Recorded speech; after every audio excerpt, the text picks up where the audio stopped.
Welcome to Mock the Week. I'm Dara O'Brien. Joining me this week are Andy Parsons, Zoe Lyons and Marcus Brigstock, Chris Addison, Hugh Dennis and Gary Delaney.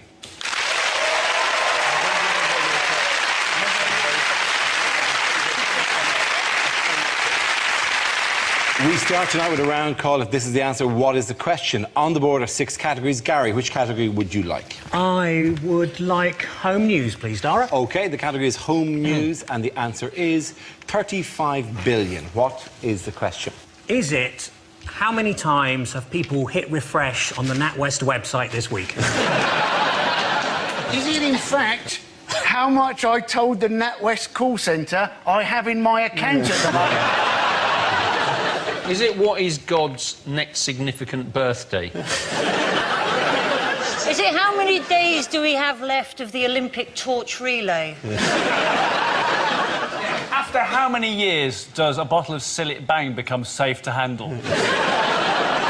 Is it how many calories there are in a cheese and Eric Pickles sandwich? Is it, in fact, if you borrow a pound off Wonga.com... Is it, according to the Daily Mail, how many children does an average Somalian family have? How many episodes have there been of the long-running drama Monsoon Poultry? You've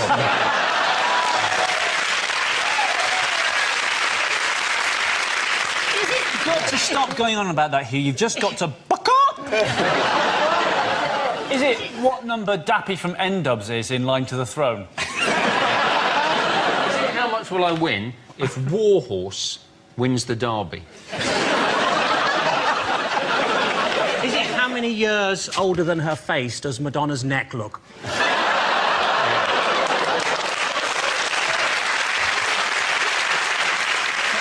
Is it how many extra tissues have been used worldwide since the publication of 50 Shades of Grey?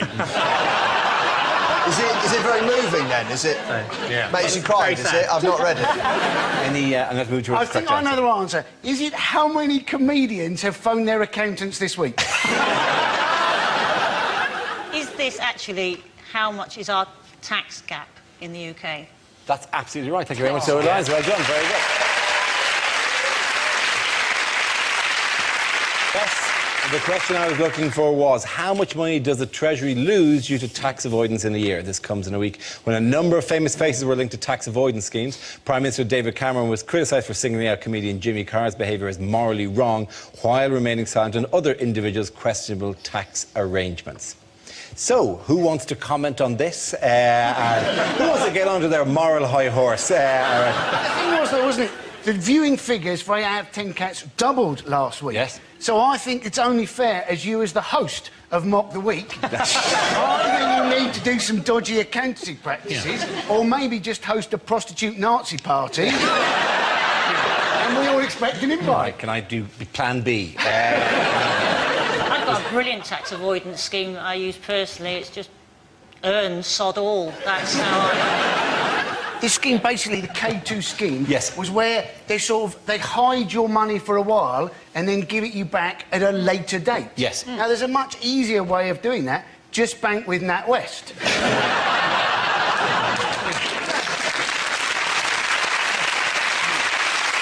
I feel sorry for Jersey, because they're now trying to shake off the sort of tax avoidance tag and get back to their traditional reputation as Nazi sympathisers. And they all have really aggressive names. They're called K2, K2 and Peak Performance and Icebreaker. It is very difficult to tell tax avoidance schemes from protein shakes. But they do sound like something that will both save you money and build muscle mass.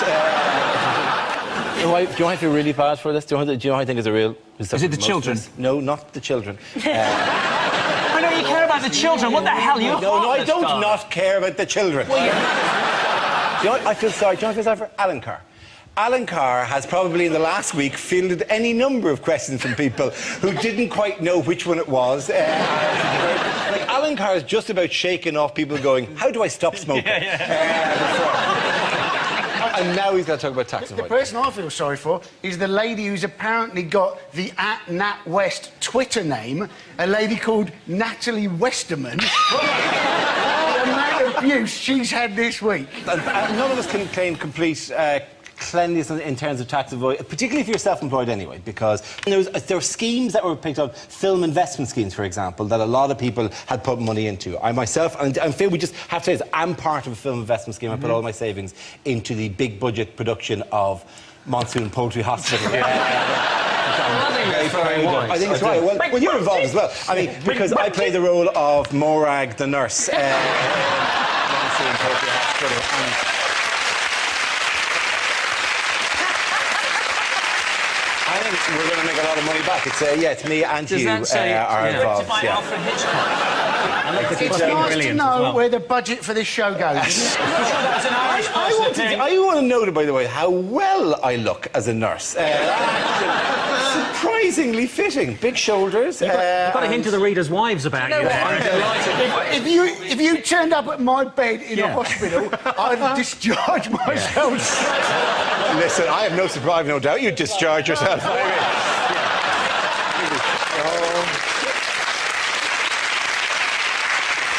Why have Michael Gove and Nick Clegg clashed recently? It's Goove, as in movement. It's pronounced Goove. It's pronounced Goove? Yeah, Michael Goove. Yeah. Michael Gove? It's Michael Goove, yeah. Literally, you could say this and I would have to go with it, because I have no idea. But it's true, it's pronounced Goove. OK, why have Michael Gove and Nicholas Clegg... Why have Michael Thing and... Because Michael Gove announced a massive education reform proposal and didn't tell either David Cameron or Nick Clegg or anyone else, including his friends and family. That's what it's about, isn't it? They're looking to sort of bring back O and A levels because they think that sort of GCSEs have been devalued by people getting too many good grades. And I don't think that is the issue. It's just that they moved the marking centre to Liverpool, so now it's all A.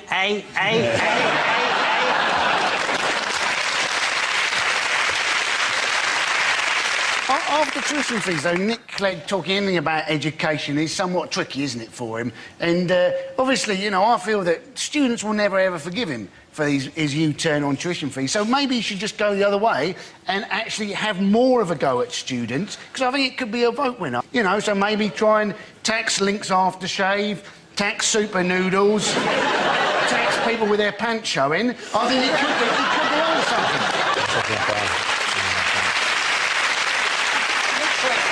So is it weird? Because I didn't come to that system. Is it like... No, I think it shows. I think it shows. Yeah, I did come to a system, thank you very much. What system did you come through, then? I came to the Irish education system. The Irish education system, where we don't tinker quite as much as you do with the system. Don't make that joke. Don't make that joke. Anyway... It's been the same for years, the Irish education system, hasn't it? Because you're graded from Toorai A's down to Fiddledy D's. We're all looking for the Chris Addison, the Dublin gig on the next tour. No, but is it going with the O-levels? Was it some special magical time, the O-levels? The O-levels? Yes. It was a magical time, but it was roughly the same time as I lost my virginity, that's why. So is that was a hell of a French oral.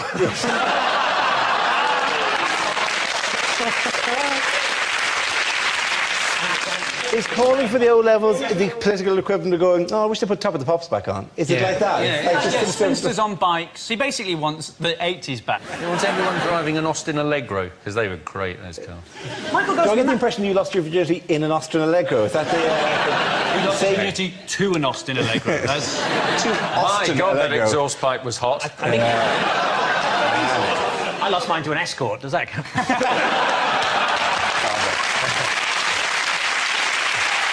At the end of that round, the points go to Chris, Hugh and Gary. Our next round is called Newsreel. We play in a recent piece of footage featuring people in the news and ask Hugh to suggest what might be being said. This week's clip features the Prince of Wales. Right, here we go. Next pub, 5 down, 4 to go, 6 pints in each. Oh, what an enormous television. Put your hand right through. How do you do that? Is it 3D? It's very real. Look. That's because we are real, you see. There's a serving hatch in a pub. Yes, I knew that. Anyway, I tell you what, I'll have a pint of that, please. That is a charity collecting tin. Yes, I knew that. In that case, I'll have whatever's in the barrel. A pint of clunge plunger, please. A packet of porky scratchies. Unless you've got any biscuits, touchy originals, I don't have to pay for them, you see, because I own the company. Anyway, I was saying to these fellas here, I only drink warm bitter at the moment. Yes, well, you would if you spent 4 hours on a sodding royal barge. Yes, feel that. Still freezing. It's weeks ago. Freezing. Feel my hands. Yes. Oh, look, lovely. Here's a pint of bitter. I love bitter, don't you? It's almost as British as Will.I.am wants to be. Anyway, down the hatch. Get it down, you Zulu warrior. And that's... Oh, no, that's it's a bit off, I think. Yes, I tell you what, I think the old pipes need a bit of a clean. As they said to Prince Philip. I tell you what, here's a question. Are pints getting smaller, or is my hand getting bigger? Show me the way to go home. Can you show me the way to go home? To be honest, it could be almost anywhere, because I have an enormous number of homes. I tell you what, why don't you join us on the next stage of the pub crawl? I think it might be the Crown and the Sceptre. It's as close as I'm going to get to either of them. Well done, Hugh. Well done, mate.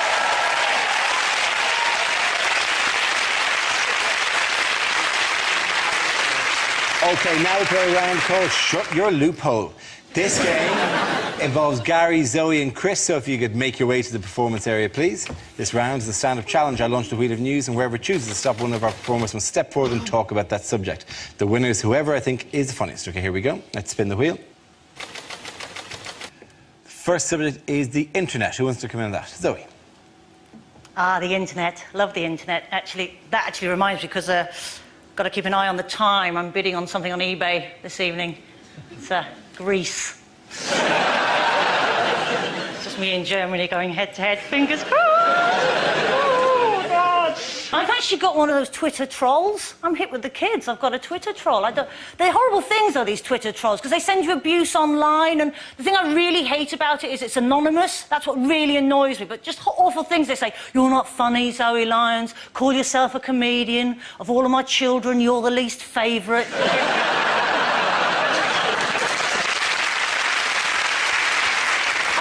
Junk mail as well, and people find it annoying, junk mail, but I think it's always worth going through. You know, you might miss a bargain. Only this week I went through my junk mail, and now I have cleverly consolidated all of my bank accounts into one Nigerian account. And I have a much bigger penis.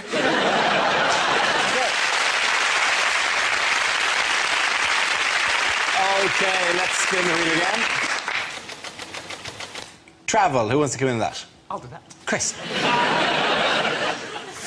It's getting very expensive to travel abroad. I don't fly abroad anymore. You could go by EasyJet, but I don't fly EasyJet. I'm too scared to fly EasyJet. I'm sure they're perfectly safe. I'm sure that their pilots are second to none, best planes you could ask for. But imagine if you were on an EasyJet flight, eh? And you did crash on a snowy mountain top. You all survived. Would you want to eat those people?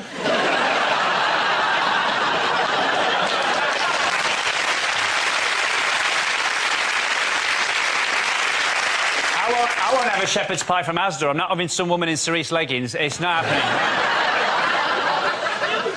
EasyJet is essentially a middle-class plot to keep BA to ourselves. That's what we've done. It's the same reason we're opening M&S Food on the motorway. That's so we've got somewhere to stop where we're not sat next to somebody going, "What's a cocking panini?" I know! Thank you. Waitrose on the motorway, right, which is... I was in Waitrose, and not on the motorway. I was in Waitrose near where I live, and there was a woman ahead of me in the basket queue. She had 2 items in her basket. She had a tin of Slim Fast and a pregnancy test kit. She was thinking, well, it's one or the other.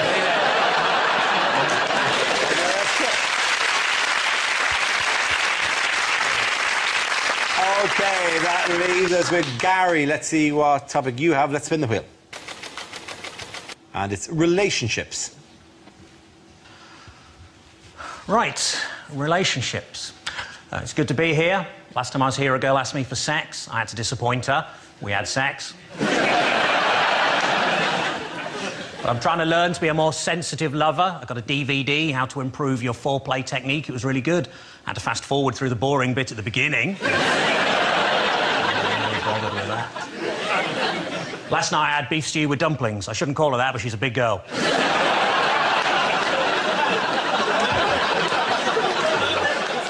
I went to see the stalactites at Cheddar Gorge, and our guide asked us not to try and crack one off, and she wasn't even that attractive. I still managed. It was very dark.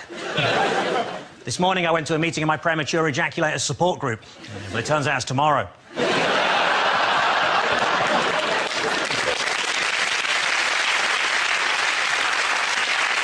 I think a few of the men started clapping before the end of that joke, by the way.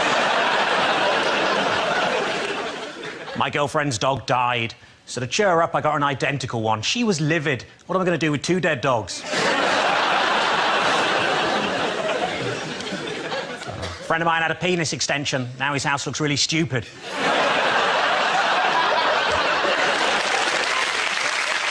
good. Can we get right around the points? Going to go to the lady. Well done. OK, yeah.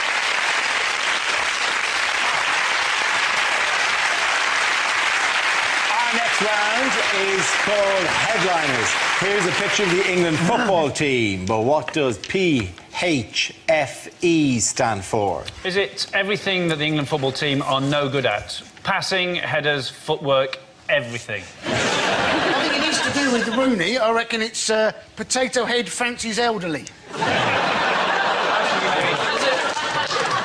Or pretend hair forever.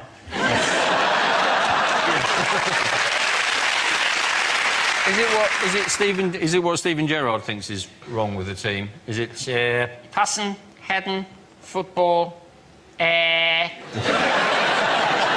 think it's proof that education needs reform. 2 of those men were asked to write GCSE. Do you know that if you dial the number on their shorts, you get through to a helpline? Ashley Cole is covering his ears as if trying to protect himself from some awful screech. So is it player hears from X? Is it just simply players' heads found empty? Is it an extract from Boris Johnson's commentary? Peasants, half-wits, fools, extra fights! I'm going to move towards the correct answer. Pregnant hooker frightens England. Very close. Is it, as it sadly always is, penalty heartache for England? Yes, it is. Thank you very much. So, very good.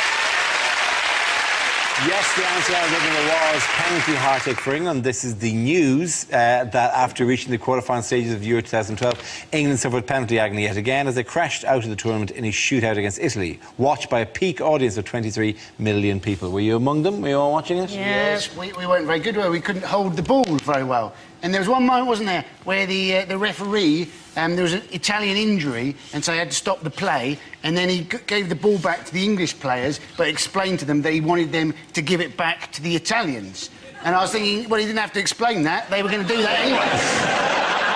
Just let the game proceed as normal for 30 seconds. They'll get it. I thought the whole game was very unfair. I mean, the Italians had a ball. Why didn't we have one?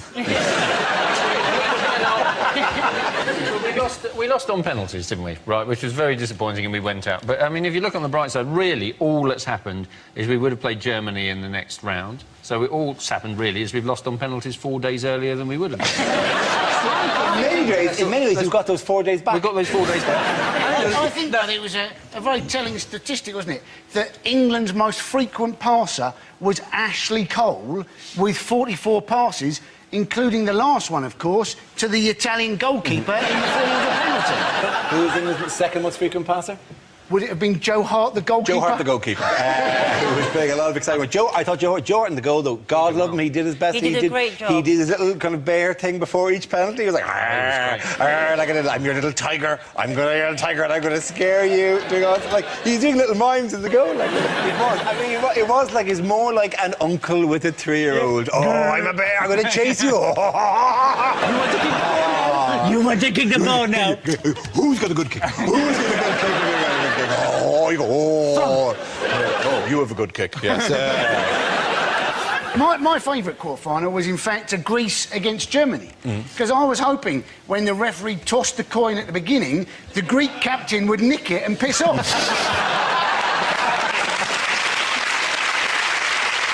It seems to me, I'm a non-football fan. The penalty thing seems a very cruel and arbitrary way of sorting out, because they could do so many exciting things, like keep playing and every 2 minutes take a player off. Yeah. Once you're down to 5, introduce a lion. Do you know what I mean? Something just lively and fun. There'd be a definite ending then, and, you know, fewer players and stuff like that. Blindfold them, or, like pinball, 2-ball screwball. Every 2 minutes, put another ball on the pitch. Multi-ball. People suggested multi-ball in the past. I like zombie ball, where you introduce a zombie and the zombie bites people and they become zombies. Until eventually you've only a few players left, like whatever. Or What maybe... happens if Rooney gets bitten, though? How would you know?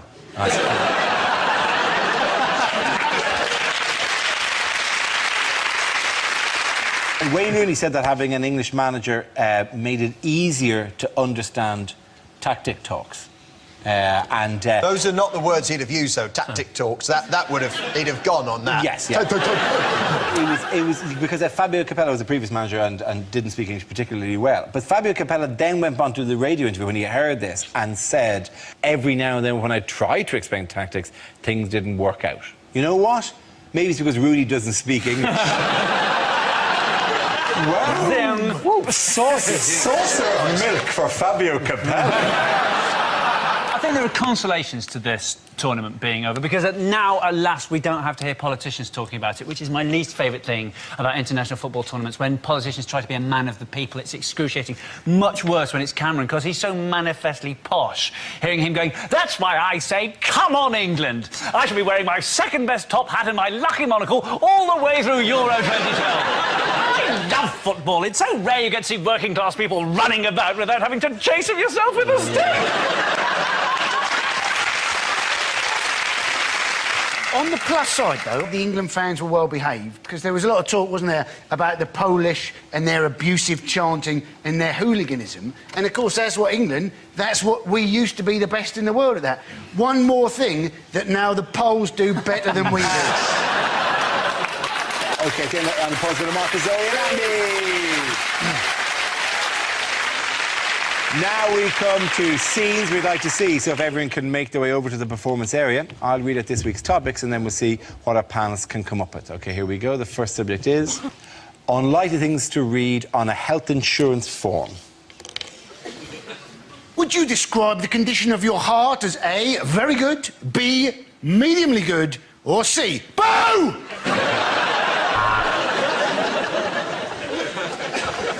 Do you ever... temporary blackouts?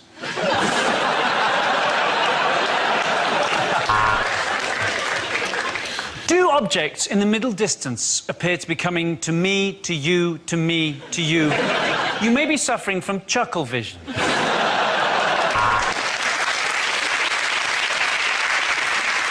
Are you suffering from, or have you ever had, an STD, you slag? Are you the only black guy in a horror film?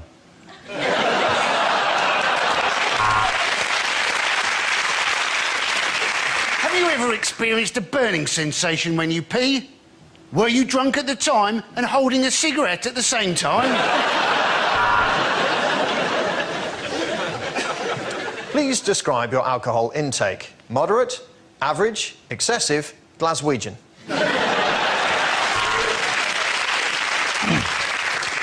What's your blood type? You can do 50 words a minute, innit, bruv?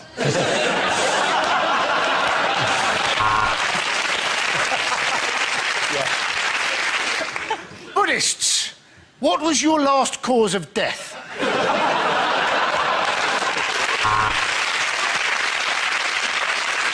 Do you suffer from dyslexia? If so, please put a bic in this tox.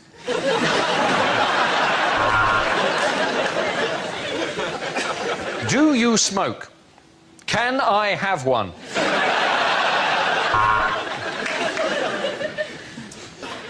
Do you hear voices? No. Are you deaf? No. So you do hear voices? Yes. I'm sorry, you have lied. Would you describe yourself as very fit, quite fit, or a bit of a minger? Do you suffer from dizziness, double vision, or seizures? Then why did you take a penalty for England? OK, the next topic is unlikely lines from a war movie. Bad luck, Sir Winston. I'm afraid the Second World War's gone to penalties.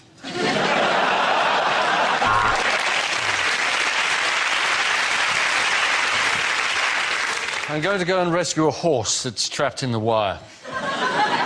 You put the potatoes on.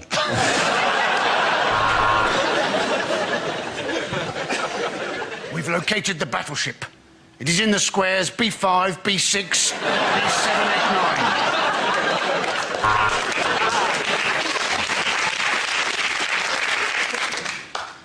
I was sent upriver in Vietnam, tasked with killing a renegade colonel. That was one hell of a gap year.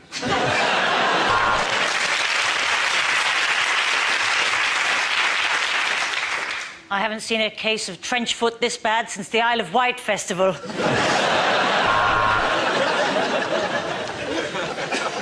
It is better to die on your feet than live on your knees.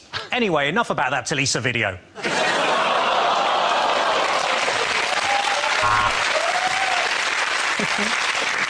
Well, if nothing else, this is going to make a lovely tapestry.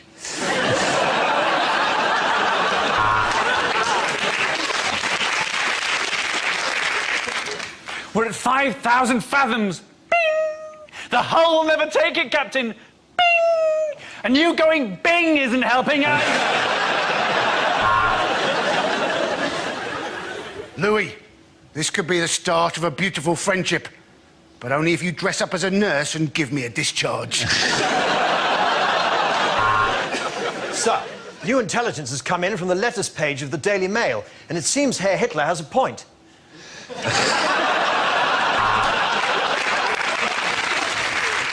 I can't stand the sound of the guns.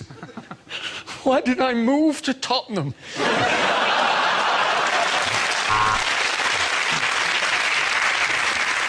In the Marines, our motto is, no one gets left behind. Private Cameron, where is your daughter?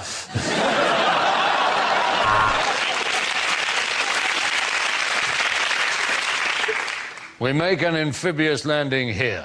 We scale the cliff, avoid the sweeper, bounce on the big balls, and I'll meet you in the wipeout zone.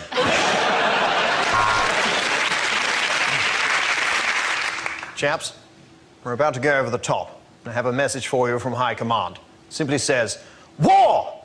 What is it good for? Absolutely nothing. Say it again now. War!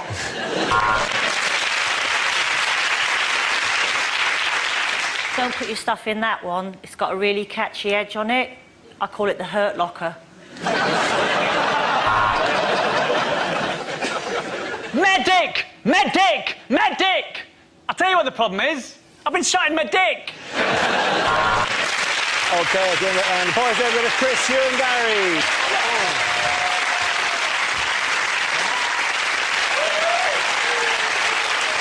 And that's the end of the show. This week's winners are Chris Addison, Hugh Dennis and Gary Delaney. Commiserations to Andy Parsons, Zoe Lyons and Marcus Brickstone. Thank you for watching. I'm Dara Breen. Good night.